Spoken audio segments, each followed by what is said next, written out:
जय श्री कृष्णा। मेरे सभी बहन भाइयों के लिए कैसे हो आप सब? भगवान की कृपा से सब बहुत अच्छे होंगे। मैं भी ठीक हूँ। स्वागत है आपका आपके YouTube चैनल सरिता राघव में। तो जिन बहन भाइयों ने अभी तक चैनल को सब्सक्राइब नहीं किया है तो प्लीज़ वो पहले मेरे चैनल को सब्सक्राइब करें, लाइक करें और शेयर करें और वीडियो को फुल वॉच करें, जिससे कि आपकी इस बहन की ज़्यादा से ज़्यादा सपोर्ट हो सके, क्योंकि मुझे आप सबके सपोर्ट की इस समय बहुत ज़्यादा ज़रूरत है। और ये देखो, ये वॉच पीस हैं, मैंने इनको काट लिया है। ये बड़े बड़े होते हैं तो मैं इनको 2 टुकड़ों में काट के थोड़ा छोटा कर लेती हूँ अपने हस्बैंड की उसको ढकने के लिए, ट्रिकोस्मी को, क्योंकि मैं इसी से ढकती हूँ। तो ये थोड़ा लंबा होता है, जिससे कि मैं एक ही उसको 2 बार यूज कर सकूँ। तो मैं थोड़ा सा ना इसको काट के छोटा कर लेती हूँ। इससे अब इसको ढक दूँगी पहले। खुल गया है। जो पुराना वाला था वो गंदा हो गया था, तो मैं इसको भी थोड़ी थोड़ी देर पे ही बदल देती हूँ। ये दूसरा लगा दिया मैंने, पहले वाला हो गया था खराब। तो ये तो मैंने इसका बदल दिया है और अब मैं इनके लिए दूंगी जूस। तो दवाई भी मैंने दे दी है इनको, मैं जूस दूंगी अब इनके लिए सबसे पहले। बाकी अभी तक मैंने दवाई देने के बाद में कुछ भी नहीं दिया है। तो ये जूस है, मैं ये जूस दूंगी अब सबसे पहले। जूस यहाँ ये पिला दिया है मैंने, जूस पिला रही हूँ, अभी पिलाया नहीं है, लेके ही आई हूँ। थोड़ा पिलाने के लिए इनका रिलेंस वगैरह बनाना पड़ता है, पर देखो उन्होंने सब काम हो गया और वो सोए हुए हैं। उन्हें तो बस रात भर ये सोए नहीं थे पूरी रात, तो अब सो गए हैं। जब पूरी रात नहीं सोते ना तो ये सुबह के टाइम में सोते हैं। तो मुझे भी इन्हें जगाना पड़ता है, जगाती नहीं हूँ, जब काम करती हूँ तो जग जाते हैं।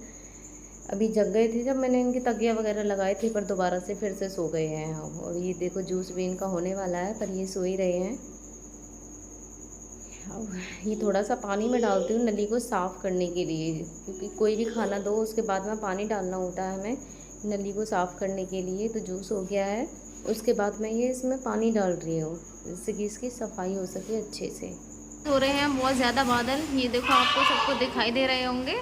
और आंधी भी बहुत ज़्यादा है, हर जगह धूल ही धूल हो रही है बस इकट्ठी। देखो घर में भी बहुत ज़्यादा धूल हो गई है सारे में, वो सारे घर में कितनी ज़्यादा धूल हो रही है। अब पूरे घर की सफाई करनी पड़ेगी। आंधी इतनी तेज़ थी, बहुत ज़्यादा, सारे में बादल ही बादल हो रहे हैं। और देखो ऐसे में इनको यहाँ बिठाया है, क्योंकि इनके भी रूम में बहुत ज़्यादा मिट्टी हो गई है। सारे में सफाई करूँगी जब इन्हें जाके अंदर लेटाऊँगी। तो आज काम बढ़ गया बहुत ज़्यादा।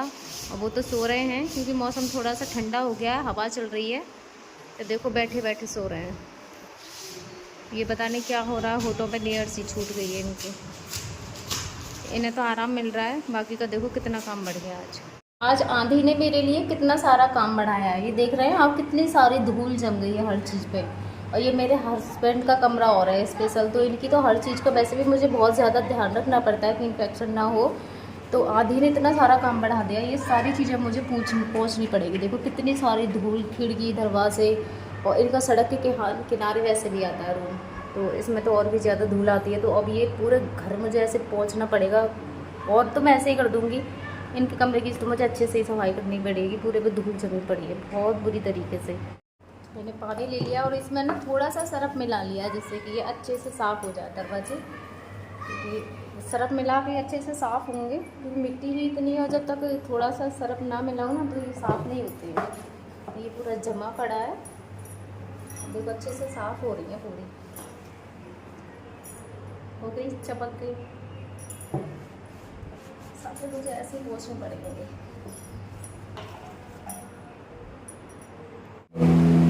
कैसे नाश्ता आज आओगे नहीं हम? कैसे कर दोगे?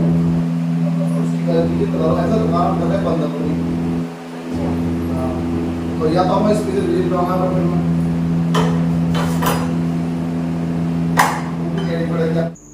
कपड़े भी इतने सारे इकट्ठे हो गए थे आंधी में, सारे कपड़े धूल में हो रहे थे इकट्ठे। और वैसे भी एक दिन पहले धुले नहीं थे, तो कपड़े भी बहुत ज़्यादा हो रहे थे। और मैंने इनके सारे बिस्तर भी धोए थे जो भी थे, क्योंकि धूल में हो गए थे सब कुछ।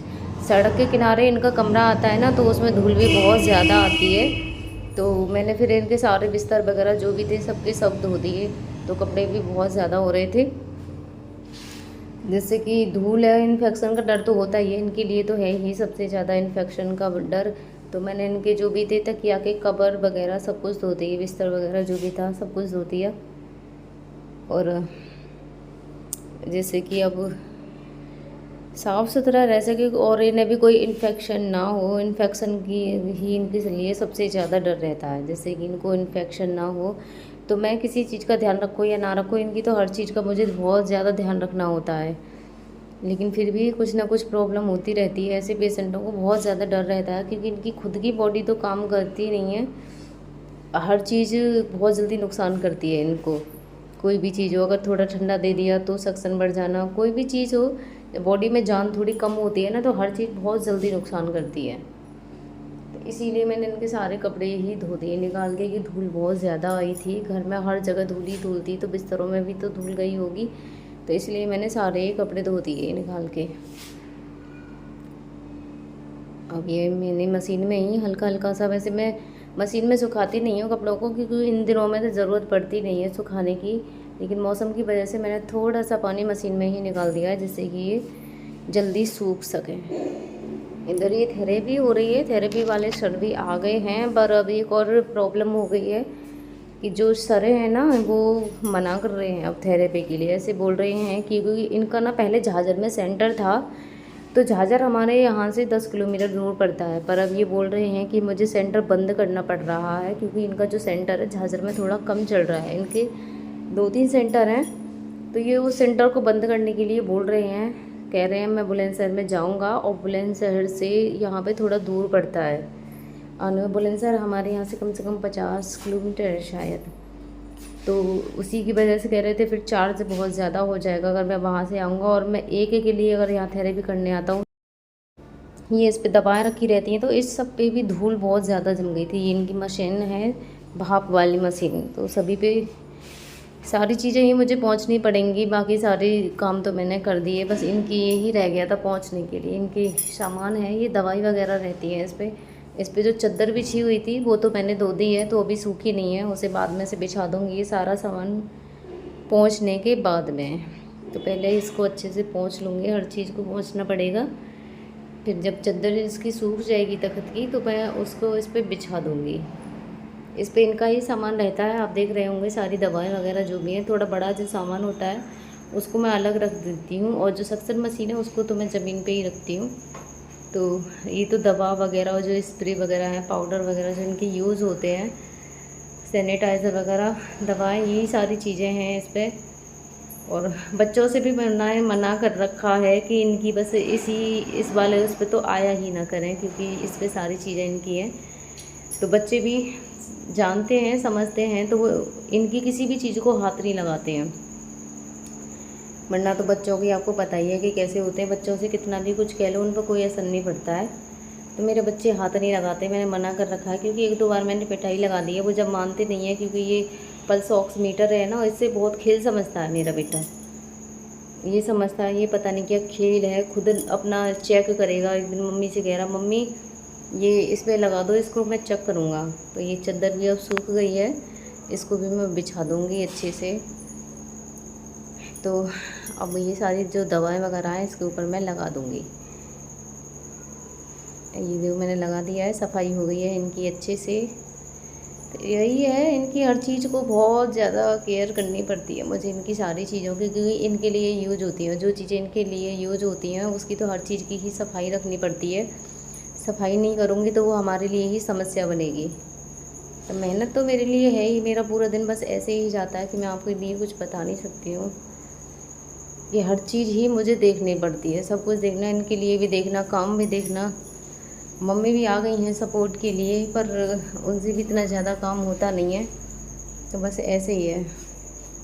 बहुत ज़्यादा मेहनत हो जाती है मेरे लिए भी, फिर ये काम भी देखना और इनको भी देखना।